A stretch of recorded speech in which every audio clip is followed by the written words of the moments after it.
let's take a look at it, shall we? Let's do it. As we are looking at the Atlanta Falcons there on offense versus the Dallas Cowboys on defense. All right, so first up, when you're looking at the Falcons on offense, let's talk about some of the guys that are struggling this year. The first thing that's struggling on this team is the right hand side of the offensive line, where Ryan Schneider and Wes Schweitzer are replacement level at best at times. Those guys can be had. It could be a good day for old D. Lawrence. Over on at left guard, Andrew Levitri, the longtime guard, is a little banged up. He should play. I'm sure he'll tough it out. But Sean Harlow is the backup there, a guy they drafted, and I'm still not sure why. Alex Mack is a rock star at center. Jake Matthews is okay, the former Aggie great, at left tackle. So they can be had up front. And so that's a good thing for the Cowboys. Now let's go to other places that have been struggling, and that's the running game. Devontae Freeman, since getting the big payday, has acted like he just got a big payday. And it's been very hit or miss this year. And so he, along with the other fellow running back, Tevin Coleman, will rotate out times. But they just haven't been the same. There's not the same burst that you've seen, which was, frankly, the reason Devontae Freeman was available, is because they were worried he would be worn down. He was used a whole lot at Florida State in college. And it looks like some of that wear is starting to show. Tevin Coleman is a guy who can look great at times, but also can just absolutely lay down on you, and you just can't really be sure when. So there's that. Then, of course, over here, Julio Jones.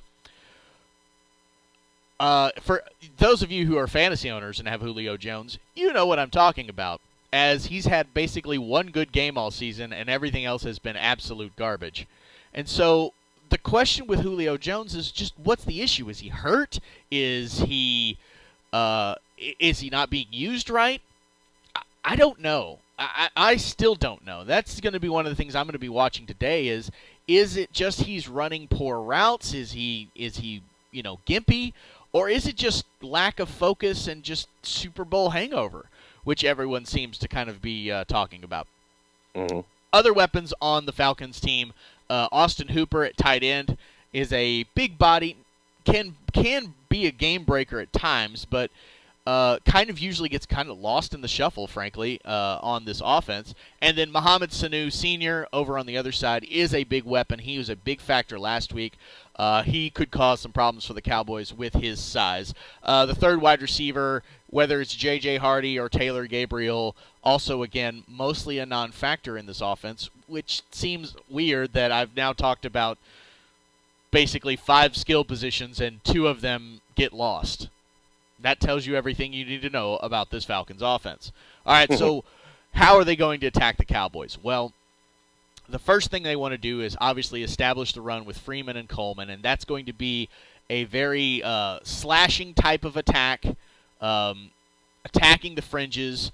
You'll see Coleman at times up the middle, but it's going to be more on the fringes and on the edges, which is fantastic because that means Sean Lee gets to play a big factor in this game. Of any game that I have seen this season for the Dallas Cowboys, this might be one of the few games where I say the defense will decide who wins this game, win or lose. As I think the defense must step up and play well in order for the Cowboys to get a victory. Because, frankly, what they don't want is they're very good at not giving up the big play. But what they don't want is this Falcons team to get any kind of confidence. You need to shut them down at every available opportunity. So, how do you go about doing that? Get a different color blue here. Well, as I said, Sean Lee on that offense. I think also you're going to see the Falcons in a whole lot of 2 tight end sets where they will bring in Toliolo, their other tight end, who's basically another tackle. And so with that, you'll see the power sets. So that means you're going to see a little bit more Hitchens and Jalen Smith on the field. Those guys need to have good games playing the run, as does Jeff Heath, because if they go to the traditional set of a 4-3, then you're going to see Jeff Heath up in that box as well, taking on tight ends and running backs and things like that, where that definitely becomes a factor. In addition to that, you will notice that traditionally when I do this chalkboard, I have Orlando Scandrick over here in the nickel spot, but I don't have that today, and that's because I think that, one, Scandrick will play a lot of time against Julio Jones and or Mohamed Sanu on the outside, because I think if the Falcons are playing a little bit more base with 2 tight end sets, then that puts Scandrick out on the outside versus playing in the slot, because these slot guys basically are non-factors.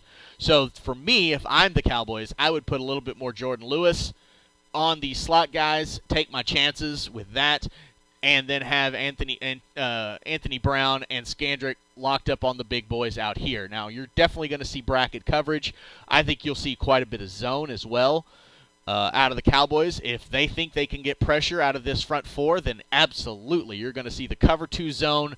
Don't let them get behind you. Don't let them beat you deep, and basically run downhill trying to cause turnovers, which has also been a factor for the Falcons this season, as they are a -4 on the year. So, if the Cowboys are playing zone, if they've got the 2 deep zone going here with Byron Jones, Jeff Heath, they've got the zone here, Sean Lee roam in the middle here, and your other linebacker here, in that kind of set, in that type of scenario where you're playing the traditional cover 2 scheme and getting pressure, which they should be successful at with Irvin and Lawrence against these 2 knuckleheads, that is a good formula for them, assuming they don't get the ball down the field, and also assuming that the running game doesn't get going. So for the Falcons, it's got to be run. You've got to get this run game going. You should attack the Cowboys directly at them, run it right at them, and make them beat you. And then if they then have to go to more man coverage because they're getting beat in this zone, in the zone because of the running game, now you can attack with Julio. Now you can attack with Austin Hooper potentially, or Mohamed Sanu down the field. But the run game is first. If they can get the run game established, then I think the Falcons have a chance of winning. If Sean Lee plays his Sean Lee ways, then it could be a long day on offense for the Falcons.